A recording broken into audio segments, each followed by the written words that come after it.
Hello friends, आज हम जावा का फंक्शंस पढ़ेंगे। ठीक है, पहले इसका डेफिनेशन देखते हैं। डेफिनेशन में लिखा है कि a function is a block of code that performs a specific task. क्या बोल रहे हैं? ये फंक्शन क्या है? एक ब्लॉक ऑफ कोड है, ठीक है, जो कि एक स्पेसिफिक टास्क को परफॉर्म करता है। ठीक है, ये बोल रहा है। जब हम इसका सिंटैक्स और एग्जांपल देखें तो अभी आपको अच्छे से समझ में आ जाएगा। अभी पहले इसका क्या डेफिनेशन देखो और समझो। ठीक है, ये बोल रहा है कि it helps us to reuse code instead of writing it again and again. ये बोल रहा है कि ये हेल्प करता है कोड को रीयूज करने के लिए। ठीक है, बार बार एक कोड को लिखने की बजाय हम इसे यूज़ कर सकते हैं, ये ब्लॉक ऑफ कोड को। ठीक है, ये in Java we call the function as method. हम जावा में फंक्शन को मेथड बुलाते हैं, ये बोल रहा है। ठीक है, पहले इसका सिंटैक्स, उसके बाद एग्जांपल। ओके, सिंटैक्स क्या लिखा है?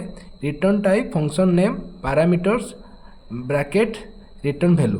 समझो पहले, रिटर्न टाइप मतलब it defines the which value will be return. Okay, which type of value will be return, ये डिसाइड करता है कि कौन सा और किस प्रकार का वैल्यू ये रिटर्न करेगा। ये फंक्शन जो है ये किस तरह का वैल्यू रिटर्न करेगा, ये डिफाइन करता है। ठीक है, उसके बाद फंक्शन नेम मतलब ये हम कुछ भी रख सकते हैं। अगर हम ऐड करना चाहेंगे तो ऐड, ये रिटर्न टाइप एग्जांपल, हम अगर ये इंटीजर टाइप का वैल्यू रिटर्न करेगा तो हम इंट लिख सकते हैं। फंक्शन नेम हमारा ऐड करने के लिए ऐड लिख सकते हैं, ये कुछ भी लिख सकते हैं, ये हमारे ऊपर डिपेंड है। ठीक है, उसके बाद पैरामीटर, अगर हम कुछ इनपुट लेंगे, ओके, जो फंक्शन है जिसके अंदर हम जो इस फंक्शन के अंदर हम अगर कुछ कोड और कुछ वेरिएबल को यूज़ करना चाहेंगे तो हम यहीं पर हम इससे इनपुट ले सकते हैं। ठीक है, उसके बाद आया रिटर्न वैल्यू और कोड। ओके, ये वैल्यू रिटर्न करेगा, ये बेस्ड ऑन रिटर्न टाइप पे बेस है, ये कौन सा वैल्यू रिटर्न करेगा।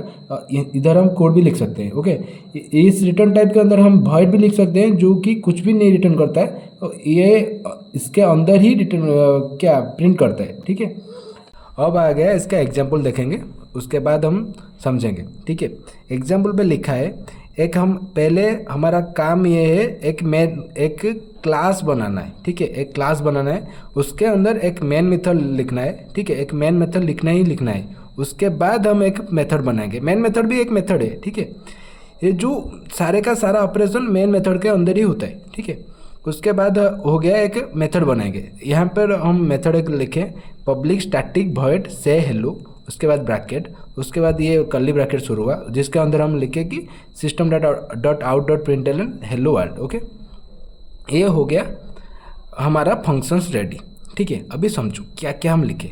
पब्लिक लिखे, पब्लिक एक एक्सेस मॉडिफायर है। ठीक है, यहाँ पर हम प्राइवेट भी यूज़ कर सकते हैं। ठीक है, ये बेस्ट करता है हमारा फंक्शन के अंदर, बेस्ट करता है ये हमारा कोड के अंदर कोड के ऊपर डिपेंड करता है कि हम यहाँ पर क्या लिखें। अगर हम पब्लिक इसीलिए लिखें क्योंकि अगर हम चाहें तो इस वाला फंक्शन को हम अलग एक क्लास से इसको हम एक्सेस कर सकते हैं, इसीलिए हम पब्लिक लिखे। अगर हम प्राइवेट लिखे तो सिर्फ ये हमारे इस क्लास के अंदर ही एक्सेस हो पाएगा, इसीलिए इसे हम एक्सेस मॉडिफायर बोलते हैं। ठीक है, स्टैटिक आगे समझो।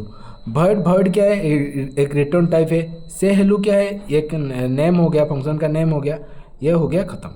अभी इसे हम कैसे, इसे हम प्रिंट करने के लिए, इसे हम चालू करने के लिए हम इसको कॉल करेंगे। कहाँ पे कॉल करेंगे? ये कॉल होगा मेन मेथड के अंदर। मेन मेथड के अंदर कॉल होगा से हेलो, कॉल हो गया।